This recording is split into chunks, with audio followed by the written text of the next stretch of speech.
what mobile gives us that we don't get from other channels is it removes the constraints of location and time, right? That location, right?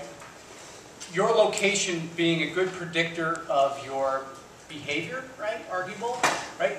Now the fact that I can take that you are standing in front of Vons supermarket and you've checked in on Foursquare, and Foursquare has worked with Catalina and Vons to integrate their solution into the point of sale.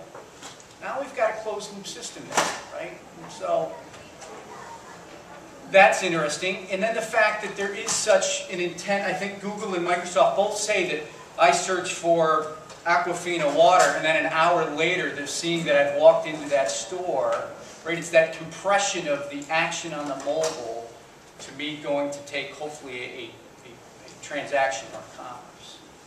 And then we still have to remember the mobile is still very opt-in, you know, and the guys at the MMA have done a pretty good job of keeping things like SMS from becoming email, very spammy, you know, and now you start to see things like class action lawsuits pop up for people who are receiving SMS.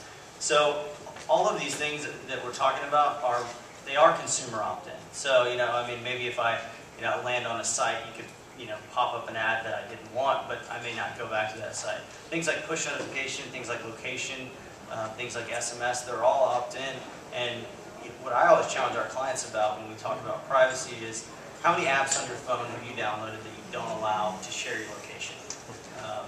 Because the app is very, very stupid when you don't allow it. And there's no reason to download over in Spoon if you're not going to tell it that you're standing here. So, you know, it's going to be based on, are we giving them enough to where they're willing to share some of that information, and then do we take it that next step and actually personalize it, and then it becomes less about, you know, John Anderton walking by and some ad popping up, and it's more about something that I'm actually looking for.